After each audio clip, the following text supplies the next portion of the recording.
GeM TV நேயர்களுக்கு வணக்கம்.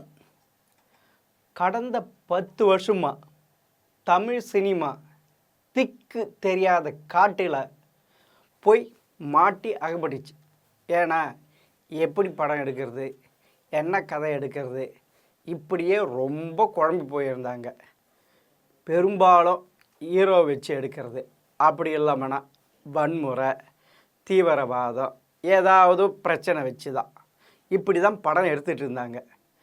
பிரபல முன்னணி நடிகர்னா கொஞ்சம் பேர் தான். அப்போன்னா கதை முக்கியம் இல்லை, அதெல்லாம் விட்டுட்டானுங்க.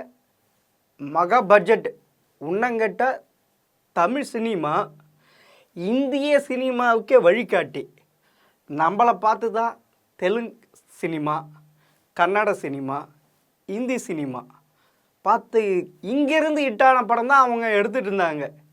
இன்றைக்கி எல்லாமே தலைகீழாக மாறி போச்சு. நம்மளால் இப்போ ஒரு பேன் இந்திய படத்தை கொடுக்க முடியுதா? அதுவே சவுத்து இந்தியாவில் ஒரு பாகுபலி, புஷ்பா இப்படின்ட்டு ரிலீஸ் ஆகி பெரிய கலெக்ஷன் 1000 கோடி அப்படின்ட்டு. ஏன் இந்த நிலமை? காரணம் யார்? ப்ரொடியூசரா இல்லை டைரக்டரா? இல்லை, மக்கள் எது விரும்புகிறாங்கன்ட்டு அவங்களுக்கு தெரில, இதுதான் நினச்சிட்டு இருந்தாங்க. ஆனால் இந்த பொங்கல் அவங்களுக்கு ஒரு நல்ல அறிவு கொடுத்துருக்கு. கன்னத்தில் பலால்னு ஒன்று அடிச்சிருக்கு. அதாவது 2012 எடுத்த படம் 2025 ரிலீஸ் ஆகி சக்க போடுது. எது? மதகத ராஜா. உண்மையில் இந்த பொங்கலுக்கு எது ஓடணுன்ட்டு எதிர்பார்த்தாங்கன்னா அஜித்தின் விடாமுயற்சி. பொங்கலுக்கு ரிலீஸ் ஆகுன்னு சொன்னாங்க, ஆனால் அது ரிலீஸ் ஆகலை. அப்புறமா பாலாவுடைய இயக்கத்தில் வணங்கானும், சங்கருடைய இயக்கத்தில் வந்த கேம் சேஞ்சரும் பெருசாக ஓடுன்ட்டு எதிர்பார்த்தாங்க. ஆனால் விமர்சனம் கலவி தான். ஆனால் மதகத ராஜா கதையும் கிடையாது, எதுவும் கிடையாது. எப்படி ஓடிச்சு? காரணம் சொல்லுங்கள். உன்னை கேட்டால் இப்போ வர்ற படத்தில் மியூசிக்கு கேட்க முடியுதா? காது செவிடு ஆகுது சார், ரத்தம் வர்ற மாதிரி இருக்குது சார். அதுக்கு ஒரு எக்ஸாம்பிள் கங்குவா. பயங்கரமாக இதெல்லாம் காது பிச்சுக்கிட்டு போச்சு. காதில் ரத்தம் வராத குறை தான் வெளியே வந்தாங்க ஜனங்க. அப்படி தான் எந்த பாட்டும் எடுபடாது. என்ன பாடுறா, என்ன சொல்லு இருக்குது எதுவுமே தெரியாது. அடி டம்மு டிம்மு அதுதான் மியூசிக்குன்னு நினச்சிட்டு இருக்காங்க. ஆனால் 2012 வந்த மதகத ராஜா போட்ட இசையும் சரி, அதில் வந்த பாடல்களும் சரி இப்போ கேட்குறாங்க. அப்படின்னா என்ன தெரியுது? ஜனங்க நல்ல கதை கொடுத்தாவும் வெகுஜனம் மக்களுக்கு ஏற்ற மாதிரி படம் கொடுத்தா பார்க்கறது ரெடியாக இருக்கிறாங்க. இந்த படத்தில் எடுத்து பார்த்தீங்கன்னா காமெடி, சென்டிமெண்ட்டு, நகைச்சுவை. அதுதான் காமெடி தான் நகைச்சுவை ஆய்வுன்னு சொல்கிறேனே. இதுதான் இந்த படத்தோட இசை, வேறு எதுவுமே இல்லை.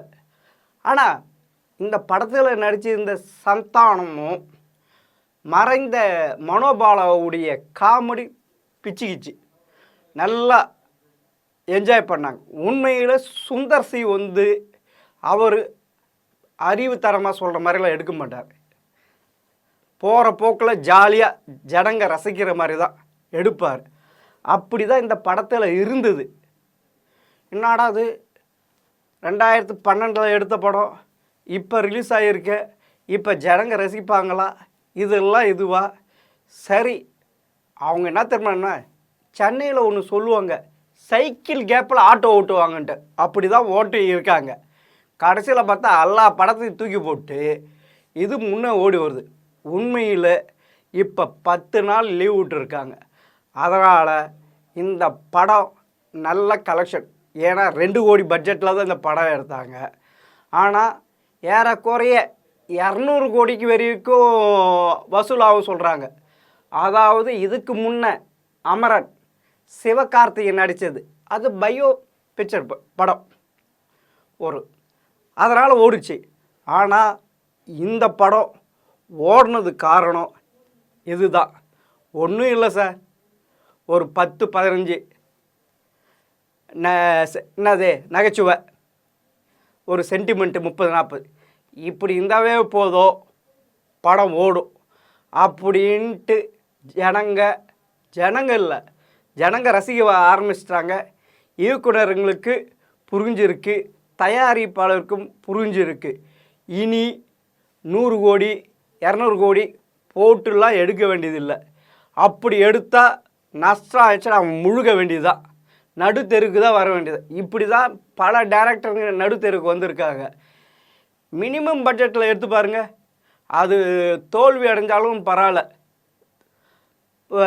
ப்ரொடியூசர் ஃபைனான்சர் எல்லாமே தப்பிச்சிடுவாங்க. அப்படி தான் இந்த படம். உன்னங்கட்ட இந்த மதகத ராஜா தமிழகம் முழுவதுமே ஹிட் அடிச்சிருக்கு. உண்மையில் இந்த படத்தில் இதுதான், வேறு ஒன்றுமே இல்லை.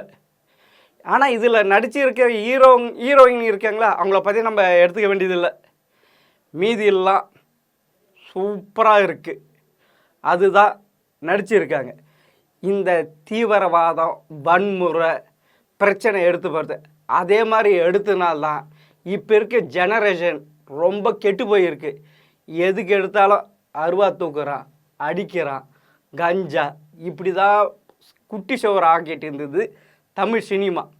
இப்போ இந்த பொங்கலுக்கு வந்து இருக்க மதகத ராஜா வந்து ஏதோ என்னது குப்பையில் கிடைச்ச மாணிக்க மாதிரி 10 வருஷம் கழித்து இப்படி ஒரு படம் வந்திருக்கு. இனி ப்ரொடியூசருங்க திருந்தணும், இயக்குனருங்க திருந்தணும், உண்மையில் இசையமைப்பாளர்களும் திருந்தணும்.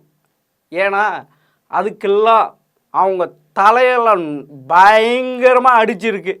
டேய் இப்படி தாண்டா இருக்கணும், இப்படி தாண்டா மக்கள் விரும்புகிறாங்க அதுன்ட்டு ஒரு கூட்டுக்குள்ளேயே உட்காந்துக்கிட்டு இப்படி தான் இருக்கோ இப்படி தான் இருக்குன்ட்டு.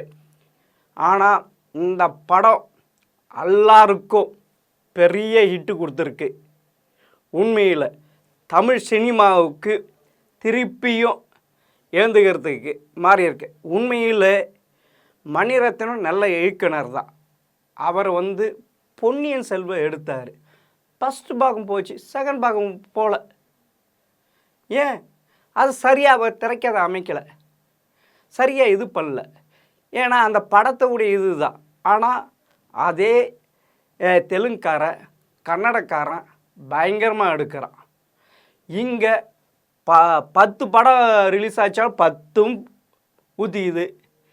ஏதோ ஒரு படம், ஒரு 30 படம் ரிலீஸாக ஒரு படம் ஹிட் ஆகுது. அப்படி தான் தமிழ் சினிமா இருக்குது. இதனாலேயே நம்ம தமிழ் சினிமா கொஞ்சம் கொஞ்சமாக அழிஞ்சிட்டு வந்தது.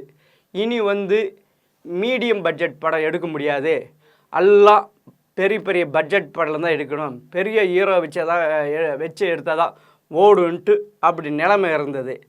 அந்த நிலைமையெல்லாம் புரட்டி போட்டுச்சு மதகத ராஜா. உண்மையிலே சுந்தர்சி இந்த படத்துக்கு முன்னே கலகலப்புன்ட்டு ஒரு படம் எடுத்தார், அதுவும் இப்படி தான் ஜாலியாக போச்சு. அதை வச்சு தான் இது எடுத்தார். ஆனால் என்ன பிரச்சனையோ எதுவும் தெரியல, இப்போ தான் ரிலீஸ் ஆகியிருக்கு. பார்த்தீங்கன்னா பெருசாக ஒன்றும் இல்லை, 60லேருந்து 6 வயசு இருக்கும், பார்த்து உட்காந்து ரசிக்கலாம், குடும்பத்தோடு பார்க்கலாம். பெரிய லெவலில் வன்முறை இல்லை, பசங்களுக்கு கெற மாதிரி எது வல்கரான அது இல்லை, அறகுறைய இது இல்லை. இருந்தாலும் இலைமறைவாக காய்மறைவாக இருக்குது. உண்மையில் இந்த படம் தமிழக சினிமாவுக்கு நல்ல ஒரு வழிகாட்டி உருவாக்கியிருக்கு. அதாவது ரொம்ப இருட்டாக இருந்து எங்கேயோ ஒரு ஒளி தெரியும் சொல்லும் பாருங்க, அப்பா நடுக்காட்டில் அப்போ எங்கேயோ இருக்கா, அப்படி தான் நிலைமை இருந்தது. அது வந்து இந்த மதகத ராஜா வந்து தமிழ் சினிமாவுக்கு வழிகாட்டியிருக்கு. அதனால் பெரிய பெரிய இயக்குனரும் சொல்கிறவங்க, இப்படி பெரிய கதாநாயகரை வச்சு எடுக்கணும், பெரிய பட்ஜெட்டில் எடுக்கணும், அப்போ தான் நம்ம நிலைக்க முடியும் அப்படின்ட்டு இனி யாரும் அப்படி நினைக்க வேணாங்க. அதாவது மரகதராஜா சொல்லியிருக்கிற ஃபார்முலாவை ஃபாலோ பண்ணாவே வெகுஜன மக்கள் வந்து பார்ப்பாங்க. இல்லை படம்லாம் பார்க்குறவங்களாம் யங்ஸ்டரு, அவங்களுக்கு ஏற்ற மாதிரி தான் கொடுக்கணும் அப்படின்னு இனி நினைக்க வேணாம். பெரிய ஹீரோ வச்சு எல்லாம் அவருக்கு 100 கோடி 200 கோடி அப்படின்னு கொடுக்க வேணாம். அந்த இதில் வந்து படத்தை எடுத்துகிட்டு போகலாம். உண்மையில் அப்படி கொடுத்து அவங்க தான் பெரிய ஆள் ஆகிறாங்க தவிர, படம் அதை எடுக்கிற ப்ரொடியூசரு நடு ரோட்டுக்கு வந்து நிற்கிறாரு. அப்படிப்பட்ட நிலைமை தான் தமிழ் சினிமா இருக்குது. ஏன்னா மலையாளம் எடுத்துங்க, அவன் ஸ்டோரியை வச்சு இப்பயும் அப்படியே எப்போல இருந்து இது அப்படியே பயணிக்கிறான். ஆனால் தமிழ் சினிமா கண்ணை கட்டி காட்டில் விட்ட கதையாக இத்தனி குறைஞ்சது ஒரு 10-15 வருஷமாக அலாடி கிடந்து இருந்தது. இப்படி தான் ஏன் இருப்பா, இப்படி தான் ஏன் ரசிப்பா, இப்படி தான் இருப்பான்ட்டு ஒரு 4 சவுத்துக்குள்ளேயே அடைப்பிடிச்சி கிடஞ்சாங்க. அவங்களெல்லாம் இல்லைடா நீங்கள் நினைக்கிறது ரொம்ப தப்பு, ஜனங்க எப்படி கொடுத்தா படம் ஓடும் அப்படின்ட்டு இந்த மரகதராஜா வந்து அவங்களுக்கு லொட்டு குட்டு வச்சிருக்கு.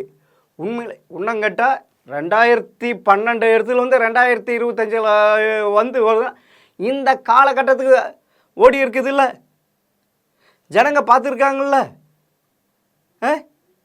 இப்படி தான் ரசிக்கிறாங்க, இப்படி தான் விரும்புகிறாங்க, இப்படி போட்டால் தான் வருவாங்க, இப்படி போட்டால் தான் கலெக்ஷன் பண்ண முடியும் அப்படின்ட்டு நீங்களே நினச்சிட்டு இருந்தீங்க சார்.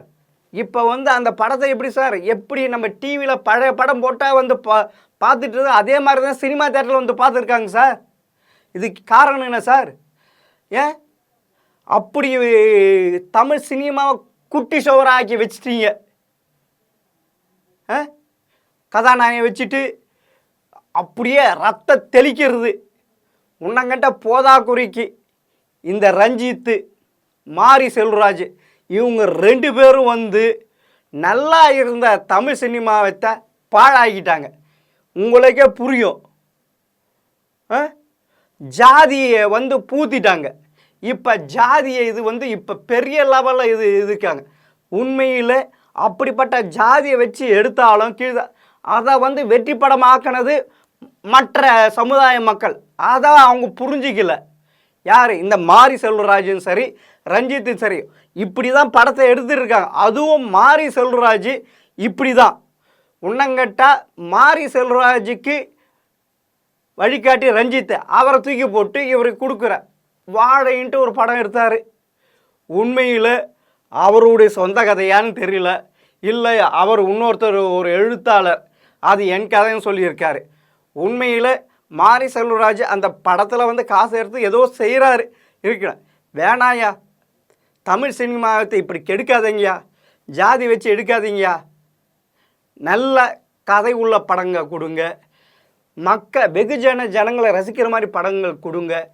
கட்டாயம் தமிழர்கள் ரசிப்பாங்க. உன்னங்கட்டா ஏன் உலகத்துக்கே வழிகாட்டி தமிழ் சினிமா ஒரு நடிகன் நாடாள முடியும்ன்ட்டு எம்ஜிஆர் கொண்டு வந்தாங்க. உலகத்தில் வேறு எங்கேயும் நடக்காத காரியம் இங்கே தான். அப்புறமா தான் ஆந்திராவில் என்டிஆர் வந்தாங்க. அப்புறமா தான் நிறைய பேர் இப்போ கட்சி ஆரம்பித்து வந்தாங்க. எல்லாரும் எம்ஜிஆர் நினச்சிட்டு. சரி, தமிழ் சினிமா எப்படி இருந்தது போகிற போக்கில் நானும் சைக்கிள் கேப்பில் நான் ஓட்டிட்டேன். உங்களுக்கு புரிஞ்சிருக்கும். உண்மையிலே இந்த பொங்கலுக்கு ரிலீஸ் ஆன மரகதராஜா உண்மையில் நல்ல மக்கள் விரும்பி பார்க்குறாங்க, நகைச்சுவையாக இருக்குது. அதுதான் உண்மையிலே.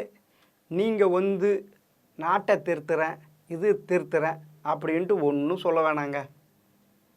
ஏன்னா மக்கள் அவ்வளோ டென்ஷனில் இருக்கிறாங்க. அதுக்கேற்ற மாதிரி இதுதான் உண்மையில்.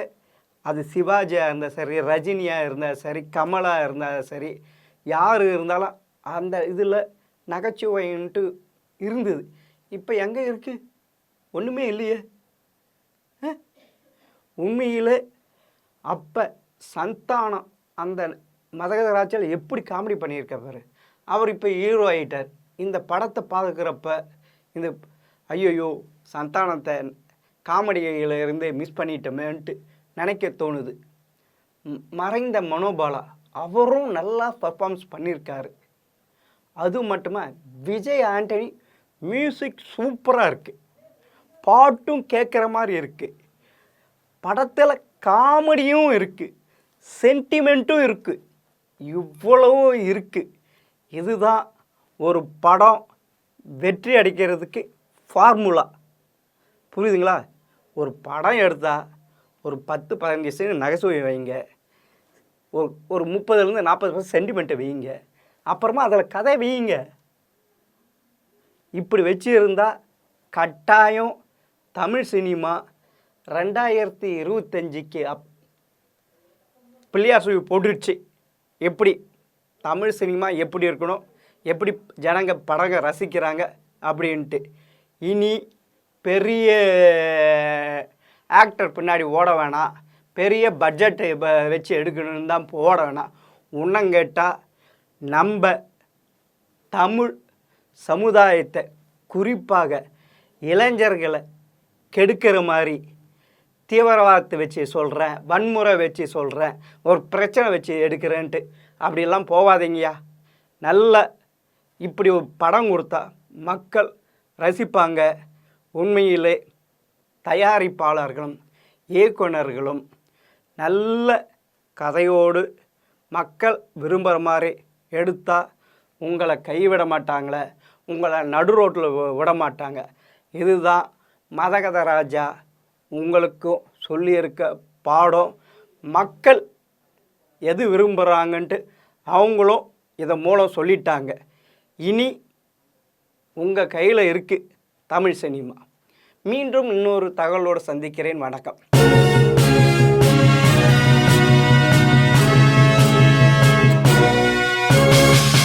உடனுக்குடன் அப்டேட் தெரிந்து கொள்ள ஜெம் டிவி தமிழ் ஆப்பை இன்ஸ்டால் செய்யவும்.